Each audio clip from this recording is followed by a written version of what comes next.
welcome everyone here to the Smash Sport Show right here on Smash FM here on a Wednesday. Of course, let's go up to our friends up in sunny Queensland. Well, I think hopefully it's still sunny up there. We're heading to Mitchelton Football Club, and of course, we got two very special guests from the women's and, of course, two from the men's as well. Join us right now to tell us a bit about last season, but obviously hopefully in the preparation for the 2023 season coming up. They join us right now. Thanks all four of you for joining us. Cheers. Good to be here. No worries. Well, I'll get each of you to introduce yourselves and tell us what position you all played on the field last season in your respective teams. So I'm Emily, and I played centre back last year, and I assume I'm going to be playing centre back this year too. Yeah, my name's Jolieanne. I'm currently playing winger last season. Hopefully stay the same as well. Yeah, the next season coming. I'll go. Sorry, Chris, I was waiting for you. Sorry about that. You, mate. Well, yeah, no, my name's Reese. Yeah, I play fullback, and I was playing there all year last year as well, and for the last 2 years before that as well. So pretty sure I should be playing in that same position again for the year coming as well. So yeah. I'm Chris, and I'm a centre back as well. Played there last year. I've been playing there forever pretty much. So fingers crossed I'll be there again. Start off with the men's first for this one. Tell us a bit about the season last year. Obviously, you said, of course, going and obviously in 2023, I think you're playing in the Premier League in the ones, I guess the one competition. I don't know what that. I guess one below the NPL. Tell us a bit about last season. Yeah, so it's the FQPL 1. That's the league that we were in. Yeah, last season obviously wasn't ideal for all of us as men's players. It was a very weird season with a lot of things happening externally and stuff like that. Things that we can't control, that we just had to try and deal with as players and coaching staff. But yeah, look, we stuck together as a group. We obviously didn't come out at the end of the season where we were wanting to be or planning to be. Almost it was the quite complete opposite. But look, we've stuck together, and most of us are still together for the season coming forward. So yeah, I mean, we could go into a lot of things, as we won't go into too much depth, but yeah, it was a season that was just full of ups and downs, and something that it just wasn't our season last year. So yeah, I don't know if Chris has anything, but yeah, I'm sure he does. But yeah, I think just on that, from where we thought we'd be right at the start of the season and pre-season to where we ended up, it couldn't have been more of the opposite. I think, it wasn't down to lack of trying from the team or the coaching staff or anything like that. It just didn't go our way a fair bit of the time. So, there were periods where we strung some really strong games together. We beat, 3 of the top 4, I think, in a run of games, and we were, we played really well, but it just didn't, pan out for us. So definitely looking forward to a better run this year. So, Chris, you just mentioned about that. You beat, I guess, 3 of the 4 top teams in your competition this past season. Which one of those was the best game that was like a complete team game? There's probably 2 that come to mind. If I had to pick one, probably when we beat Strikers. I think, I can't remember, Reece, was it 4 or 4-0, I think? Yeah, I'm not sure. Yeah, I forget now. But even the Rochdale game as well, that was the other one. Rochdale game was probably the one for me where we were like that for the first minute to the next. I think we were up and then we conceded. The fact that we conceded, we came back, we didn't get our heads down. I mean, we played unreal for those games where we beat those 3 games. Hard to pick one, but for me, I think it'd probably be that Rochdale game if that's me personally. But the Strikers one was Chriso, yeah. That Rochdale one, I think we were up with we thought it was the end of the game, and we almost had as much extra time added on as they have in the World Cup so far. I think we had to play 10 minutes of extra time or something like that, and we're all just sweating and waiting for it to be over. So You're not really happy we wrong. got that win there. Yeah. Yeah. It was a stressful that added time. Yeah, for sure.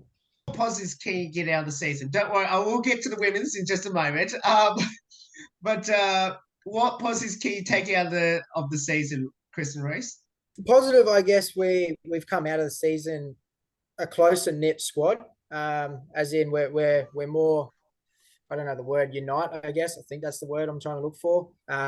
More of a squad. Obviously, some players have moved on for the next season, but a good core of us have stayed together for the next season coming up.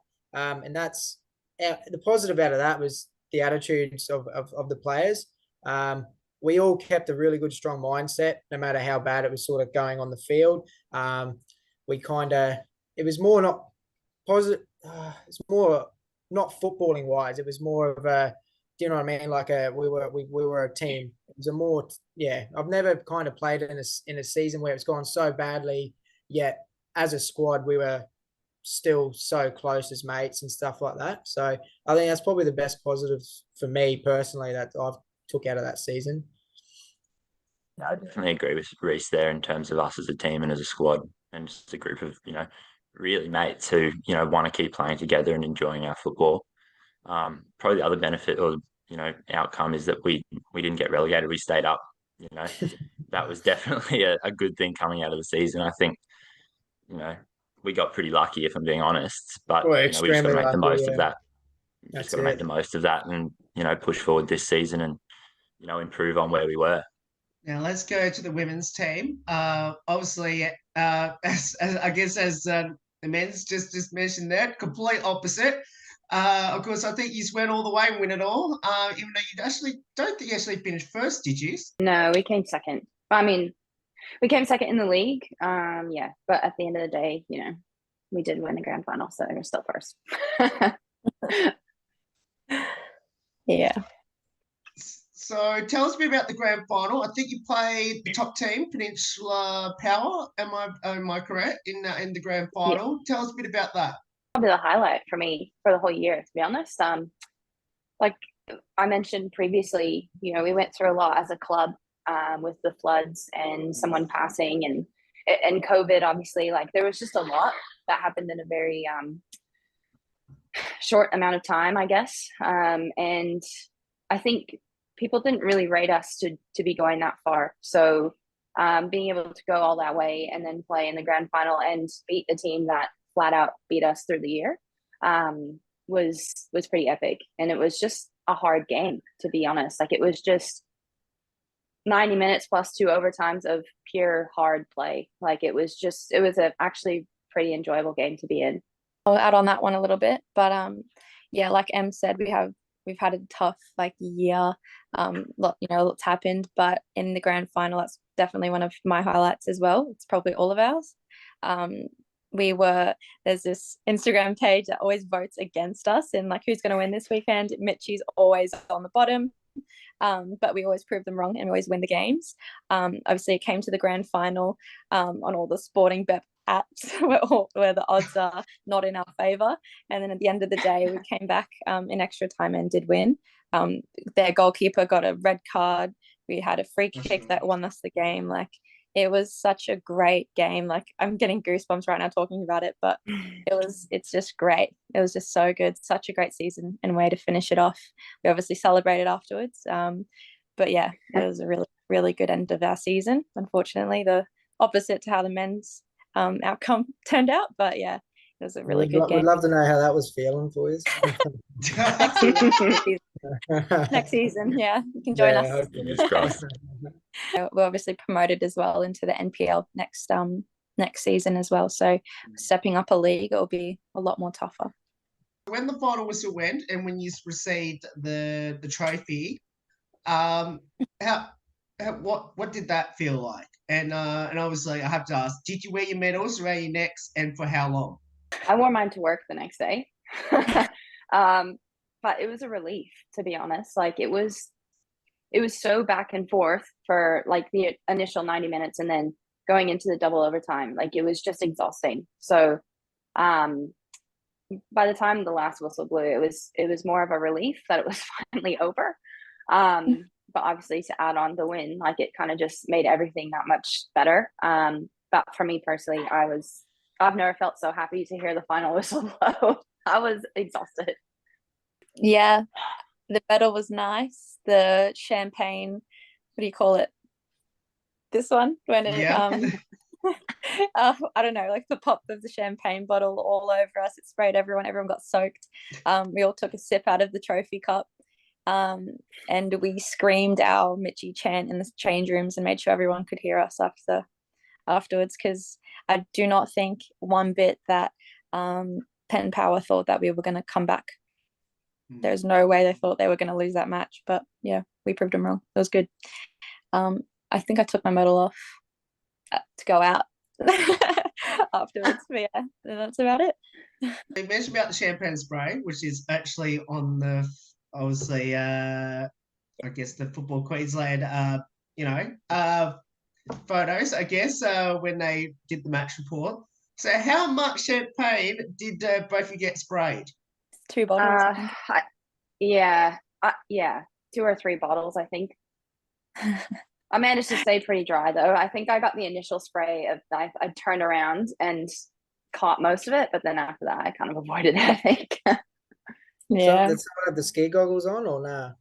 I wish. I think that's something they need to provide next year. Yeah, hopefully. Yeah, lucky the showers. It was pretty sticky. I got drenched. I was right in the middle. Yeah. Maybe that's the idea for the men's one when they win it next year. Yeah, well, yeah. I mean, yeah. We'll get some custom Mitchie goggles, ski goggles. With a big Mustang on the side or something like that. Yeah. Well, at least we've got some ideas for next year. You, Chris and Reese. Did the men's team go down there to support the women's? A few of us, I think, went down. I think we all tried to get down there. It was one of those ones where the women were. How long did you train or play longer than us after our season? It was a fair while longer, wasn't it?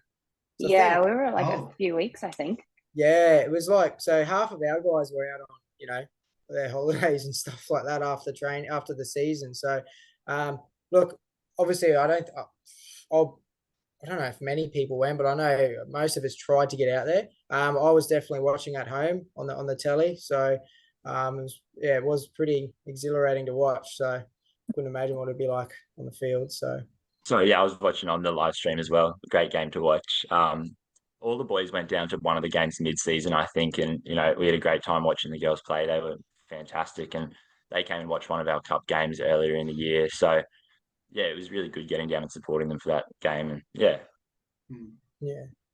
Probably something we're looking to build on as well for next year is try and be like, especially us as men's as well, try and go and watch more of the women's team, the games as a squad as well, not just a few here, a few there, just try and support them, especially because they're in the NPL next year. So that's, another level above, which I'm sure they're going to be fine anyway. But yeah, it'll be good to get down and watch that. So yeah, I mean, it'll be something we'll definitely implement for next season. So thanks, guys.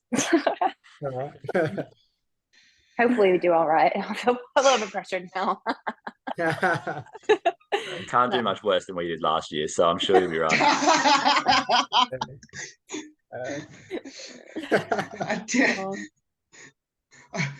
I guess you almost just answered my next question. I was going to ask to the women's players then. Big step up, back up to NPL. How he's going to approach it? Has both teams done trials yet for next season? I don't think so. Not that I'm aware of. I think they're in the process. Okay. Soon. Yeah. But yeah, NPL is a big step above. Personally, I came from NPL last year. I joined Mitchie halfway through the season. And it's a really hard league. Obviously starting there and then coming to FQPL, still every single team that's been in our league this year, FQPL, has, played in the NPL. Mitchie unfortunately got relegated down last year, and this year we made it up. we made up for it, and we're back again next year. So yeah, new faces, new teams. It's going to be hard but fun. Yeah, good challenge. I agree. I think it's going to be it'll definitely be tough. Like, you've got obviously Lions, you've got Gold Coast. They're top teams, Olympic. So we've definitely got our work cut out for us. But I also think, Tony is putting together a pretty good team. So whilst I think we have some hard competition ahead of us, I actually think that it needs to be the same for them as well. Like, I don't think teams in the NPL should be taking us very lightly, because I think we're going to be quite strong next year. You don't have to answer this one because you've already answered this one before in our last interview that we did with you about a month or so ago. But I'll ask the other three this question. How did all three get involved in the World Game, and why did you choose it? Started my dad from Mexico. Obviously, it's the country sport. Watched him from a young age. And then, when I was about, tried out my gymnastics, and then I thought maybe this isn't for me. Not very, flexible. So obviously I've always loved football, always been around football. And then I just started was it the Grasshoppers, like when I was about 7 or 8, and then just played for fun, loved it, kept playing. Joined at school. I went lucky to go to a football academy school in high school, and then just from there I got recognized, joined a club, met some lifelong friends, joined the Queensland Academy of Sport growing up through school, learned some discipline, and I'm at Mitchie now. It was fun. But that's my life story. No, I basically, I'm born up in Cairns, so I started my footballing stuff up north. Started when I was, I think just just under 6s, so I don't know what age it is. I think it was like 5 or 6, I think I was. And just enjoyed it. I was doing all sorts of sports. Football was one of them. Rugby was another. When I was a bit older. Just got to a point where I had to choose between either football or rugby, and I ended up choosing football. Got more recognition in the football type of things. I'm making teams and stuff, and ended up making the QAS as well, which is just how I ended up down in Brisbane. And went through all the Brisbane Raw youth and all that type of stuff, and and now I'm playing at Mitchelton, which is I've enjoyed every single minute of it. That's basically my footballing story there. So my dad played when he was younger, so some of my earliest memories are going and watching him play. And then at school, I had a mate who, he was playing for the local club, and he said I should come down. So I just started playing then and worked my way up. I never made any sort of representative sides or anything like that. And then I was playing just divisional stuff. And then one of my friends messaged me and said, "You come to this trial for Olympic NPL?" And I went down and got recognised, and sort of went from there. I've just loved it so much. It's a massive part of my life. So and at Mitchie now, and great group of guys, and love the club. So What does the Sport of the World Game mean to all of you, and especially playing for Mitchelton? What does it mean? Put me on the spot here now. No, I mean it means it's a big part of my life. I've been playing it since I was 5, so I don't really know anything don't really know life without it, to be honest. Every weekend's been down at fields playing multiple games when I was younger at carnivals and stuff like that. So no, it's a big part of my life. It's taught me a lot of life lessons as well throughout my life. So that as well, and just being and with Mitchelton side of things, it's just good family club. Everyone's close knit. Everyone gets around each other. It's just a really good vibe of the club to be around, especially with all the floods and stuff that's occurred and all the other stuff that's happened. The club's really stuck together, and it's just a really good vibe, and that's one of the big reasons why everyone, well, a good core of our boys from last year have stayed as well for the year coming. So for me, I just love I feel like when I walk on the field, I just stop thinking and just can enjoy playing football, really. yeah, that's probably the biggest one for me. I love it. It's a social thing for me as well. I see these guys more than my family sometimes, with Literally. work and stuff. It gets pretty busy. We're down there 3-4 times a week, and we spend a lot of time together and become really close with them. So it's awesome having that community, as Reece touched on, with the club being so close knit, and probably resilient is the word when I think about Mitchie, just in terms of what we've gone through in the last couple of years and how the club's bounced back. Um, I remember seeing on Facebook the state of the club after the floods, and I couldn't really believe it, to where we're at now, and the way things are sort of progressing. It's night and day. So just really proud to be able to say that I play for Mitchelton, honestly. For me, Mitchelton has brought a sense of community and has honestly brought back my love for the sport. Moving clubs was a really big decision for me, because obviously I thought I was going to work my way up the ranks, go fully professional, but obviously life happens, and you got to make important decisions, and the opportunity arose for me to join Mitchie, and it was the best decision I've ever made. It's such a family. I'm down there like 4 times a week. My dad plays. He brought me over. Always there, like, to support the men when I can. Go watch friends play, and playing in a team that has been through so much, and a club that has been through so much. Just it makes me feel proud, and it's just, I love playing it. It's brought, like I said, it brought back the my love for the sport, so I really enjoy it. Bring Em back into this one, this question in particular. I'll get all you to answer this anyway. What have all you learnt from each other on and off the field? That's tough. That is a tough question. Holy, deep right now. I will go on the field. I've learnt on the field, like, from each other, probably to I've learnt that everyone, no matter what happens on the field, whatever mistakes are made, whatever things are said or choices that people have made, don't define someone, or doesn't define, like, how they may be feeling. Like, but at the end of the day, off the field, we are all friends, and nothing's taken personally. We're doing it out of our own drive and motivation to win, or something. Like, we've just so knit anyway, like, we're so compact, like, even the men as well. We go down and watch the games, and at the end of season breakup, we all just release everything and have a really good time. And that's been that way for all my 2 seasons at the club, which has been really enjoyable. But yeah, I've just learnt that. Yeah, I didn't really know my point there, but tried to say something. So come back to me if I have anything clear. Yeah.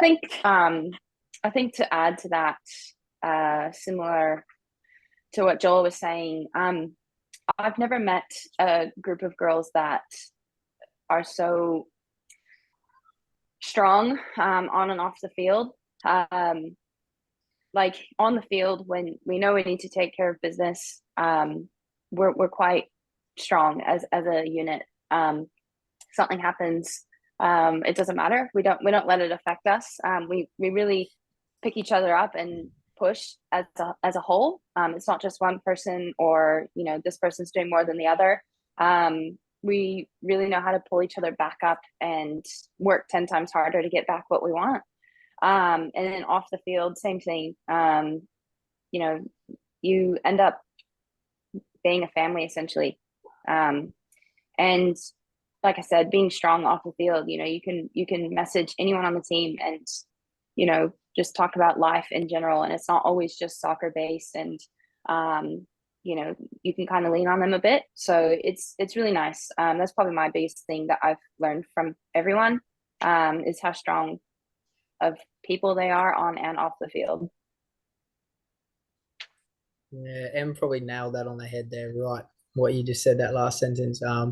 Thing is, I've learned as well is, almost going to repeat what Em just said, is like, just learning people have got different life situations going on, and they still turn up to trainings and put in their most, 100% each session, each game, no matter, like, especially our season, there was a point there, I think we were like 7 games without a win or a draw. It was just 7 games in a row. And like, that was tensions at training was really something I've probably never experienced before. But, outside off the field, we would still talk about it, be honest about each other. If one wasn't putting in, we'd be honest, wouldn't take it personal. No matter what the situations are outside of what's happening outside of football. And anything, people have different situations and they still, I was just kind of touching on just people's situations outside of football, dealing with that, being honest, and then still turning up to sessions and putting in their all, especially with our men's season, just with the, how many losses in a row, the boys are still coming to training and still being honest with each other. And that's probably, the biggest thing I've taken is being honest is probably the best thing in the world. Sometimes it's harder, to be honest. And definitely learned that this season was, sometimes being honest, no matter how hard it's going to be, or just being honest is always the best way to be. So. Not there's anything left to say after those answers. I think you guys have smashed it. When Reese was talking there, I was just thinking, What in hasn't terms said? of, we're just just supporting each. Sorry to put you off. Go on. No, that's all good. Just supporting each other on and off the field. I mean, I've got so many times I can think of on the field, getting frustrated at teammates and them getting frustrated at me, but everyone's out there to achieve the same goal. We all want to succeed. We all want to be competitive. And, the amount of times Reese has yelled at me on the field and, we're still mates after the game and we can still, have a drink and we can still, try and achieve as a team. I think that's probably the most important thing about it. Yeah, to touch on that, both of you guys just made me think of it. When I say, like, having the support that we do on the field. So during the season, like no one, I don't think, really even knows this, but I lost my uncle, and then 24 hours later, literally lost my grandfather. So it was a pretty hard moment of time, but not even having to explain anything to anyone on the team, being able to go to the field and just kind of let go of it all and not have to be, a rock and put on a smile in front of everyone, and just having them there and their presence. Like, when I say having a group of girls that are strong, like, I was able to have their strength, you know what I mean? So, like, they, at the end of the day, other than them just being a family, like, I can rely on them just being there, like, just being a rock for me if I need to. So it's quite, it's very reassuring, and like, I'd do anything for those girls. So it's nice. It's a good atmosphere to have. Yeah, I totally agree with that. Like, you can have the worst day possible and you think you have to go to training and you're like, oh, this can't get any worse. Like, if I'm not in the mood to have a bad training session, doesn't matter how bad you play, like, just the girls being there just lifts you up. Like, totally agree with that. Like, there have been so many days I'm like, bad day at work, like, uni stressed, you just forget about it all and you just have a good time. Yeah. And work hard, obviously, but yeah. Well, let's finish off with a couple of lighthearted questions as well, which is, who had the most embarrassing moments on the footy field this past season, and what was it? Crusade, did you last a half before you got sent off, or? Oh, my head's spinning. There's so many. What did you say, Risa? What was it? How long did you last in a game before being sent off? Was there anything that? No, it wasn't. I think it was 60 minutes or something. It was reasonable. No, that's reasonable. Yeah. I had been out for most of the season from injury, and my first game back, within 60 minutes, I was sent off. So that probably wasn't best. That was pretty embarrassing, if I'm being honest. Yeah. Yeah. It's all right, buddy. Head up. It's all good. We got next year, eh? Fingers crossed. Yeah. I can't really think of an embarrassing one for us men's though. Like, trying to think. Yeah, I can't think of anything either. I know There are something a has lot. happened. I know it's just not even on a game. It's literally at training. Oh, Like there's actually, so yeah. many times where I've nearly weed myself laughing because of one of our many of our players who hopefully can get on one of these interviews soon. But Rachel Dudley is probably the most memorable. She is just the funniest person without even like trying to be funny. She's just great. You know, we're all in a circle at training trying to do our next drill, and then she's literally over on 2 fields away juggling a ball, like, and we just have to. She's like a little dog having Barrow. zoomies. Yeah, she's like a little Labrador. I don't even know what she's like. A Jack Russell. If there's a dog, it'd be a Jack Russell. She's like, I can't even explain to you, or like a whippet. Like in her she own world. is. She is that Yeah. ball. She needs it like all the time. Like over and doing little zoomies on her own. It's like, yeah, that's probably pretty spot on. Yeah, we had one player. I won't name won't name names. His name was Mr. Space Cadet. He used to.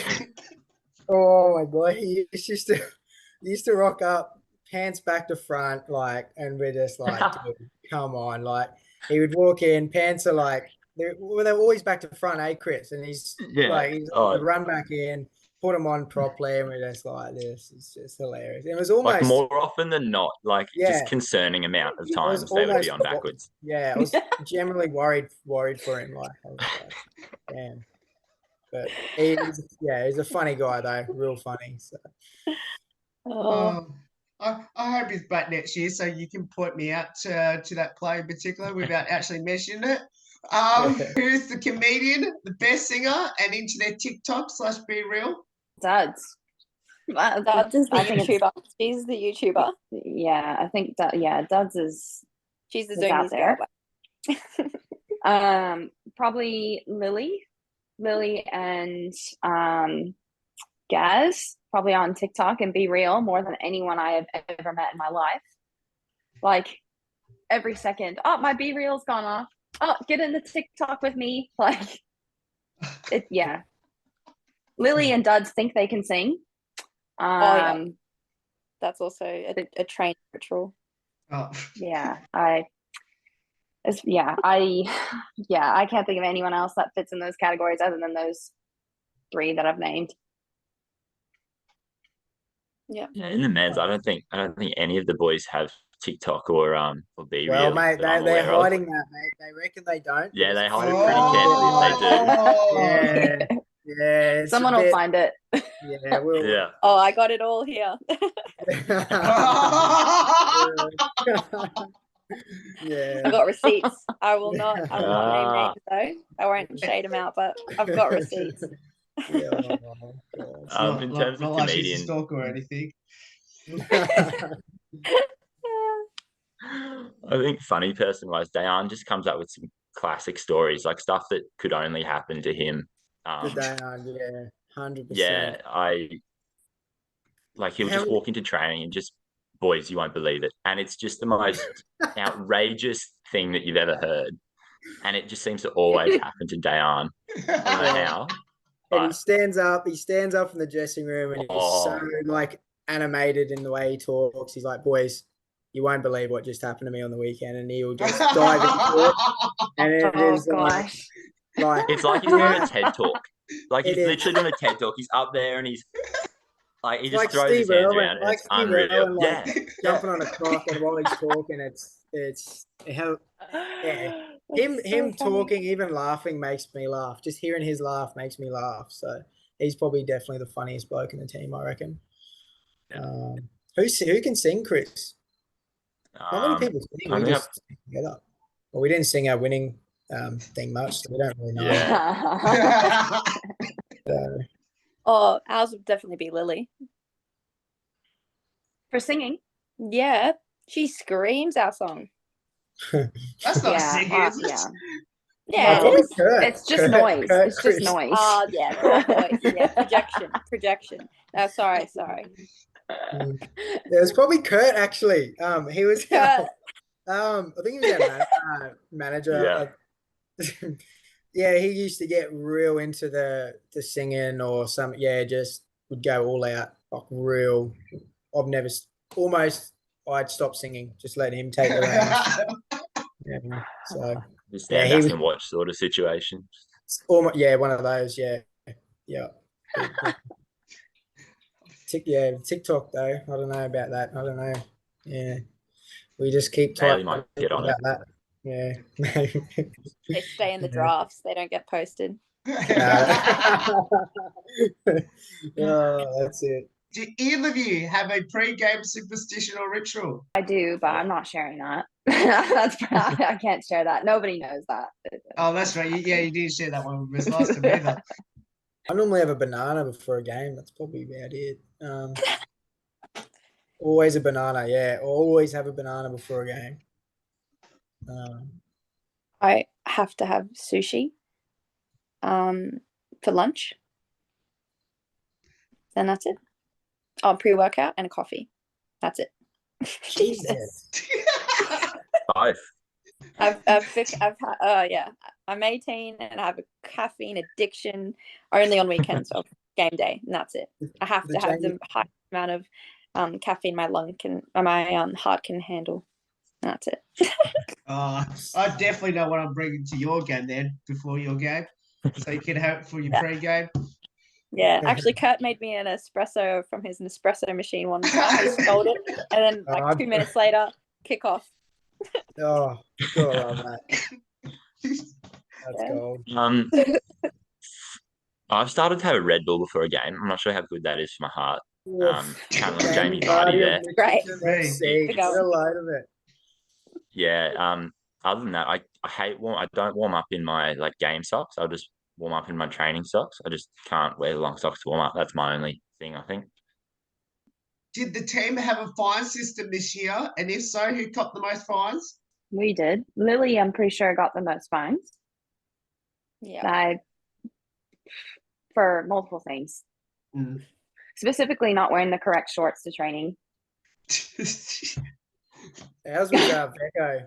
Becco racked up, I'm talking hundreds of dollars to the fines. It was big, yeah. He was but every time he'd argue it as well. He'd be half an hour late, or he'd be just complete wrong kit, and he'd still argue like, I'm not paying, not about it. But he definitely had the most fines for sure.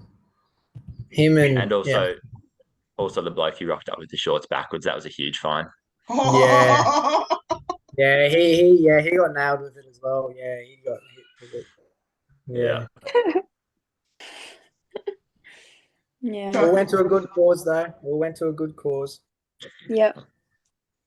So, sorry, I've got to ask this, both your teams. How do you manage to figure out how much fine to each like a particular player gets for like a particular stupid thing that happened? Can I answer this one for? Thank you, Em. So, Em is obviously one of our captains in our team. We've got Em, we've got Katie, and then Danny's in there as well. Danny, she's the one who has a full-on Excel spreadsheet, and unfortunately, she got injured with her ACL this year. So she's literally like looking at everyone. She's like messaging everyone like at after training, like who got to find, and she's on top of it. She does not she's the police. So yeah. And if you don't, if you don't pay it in time, it doubles. Yeah. That's how. And Danny was like, Danny was like, every training she showed up to, every game, she was, don't forget to pay your fines. Don't forget to pay your fines. Ours was Dayan. He also had an Excel spreadsheet. He'd be at work. He's meant to be at work drawing like plans, or I don't know what he's doing. Instead, he's got like an Excel spreadsheet of all our names, fines, how much, and it's like when they're due, who's doubled. Vecco, I think he got like $300 in like 3 weeks because he got $100 for something, and it just doubled each week. Oh, So then my we ended gosh. up feeling bad. So we ended up only paying the $100 because otherwise, yeah, he probably wouldn't be able to pay. What his was the rent. $100 fine? What was it, Chris? It was $100. He got fined for $100. Yeah. You got fined That's for Did he miss a session brutal. or something? What Hey? was it? Did he come super late for a session or what? I can't remember. Wow. I Was it forget now. accumulation of things, or was it just a $100 fine? It's like a speeding ticket. I don't think we had anything that was that expensive. So it must have been a couple It might have things. been a Accumulation of things. Yeah. Accumulation. Combination. of things. And it got to Combination. $100, and we said, "All right, mate, you got to pay it." And he's like, "No, didn't pay it." And then it got to like 3 weeks later, doubled. Oh no. Doubled it on the Hungy. So and he ended up just paying $100. Oh, Might have been more, 150 maybe, but The rookie. that's hectic. yeah. Ours doubled. Yeah. Like ours would. Anytime you argued, that would be another fine. So you like if someone gave you a fine, you just kind of had to take it. I learned Like, that we one the also- hard way. I learned yeah. that one the hard way. We also had a game. It was you flip a coin and like mid-air, you say like heads or tails. You gotta let it land on the ground. If it lands on like whatever you say, your fine clears. Little or nothing. I was We king on that. We I should lost. adapt that That's rule. good. Yeah, it was that's good. good. It was We good. had one coin. That probably we It used was for my- about 2 weeks. Bro, it and was my $2 coin. Remember my $2 every coin? time everyone got off their fines for about 2 weeks. No one paid a fine Yeah. for about 2 weeks because this coin, everyone just kept calling it right. It was unbelievable. That's so funny. Yeah. And dipped So in holy that's- water. Yeah. But all for you, thank you so much for getting up some of your time to join us. Obviously, best of luck going into 2023, and let's hope by this time next year, hopefully, we'll be doing about more premierships going down there to Mitchelton. Fingers crossed. Sweet. Thanks for Thank you having very us. much. Yeah. Awesome. Thank you. No, Thank you. Not a problem. And of course, if you want to support the Mighty Mitchelton Football Club in 2023, we'll put all the details up on how you can get involved and support both the men's and the women's team in season 2023. There's more on the Smash Sport Show right after this. Don't go away here on the 10th year celebration.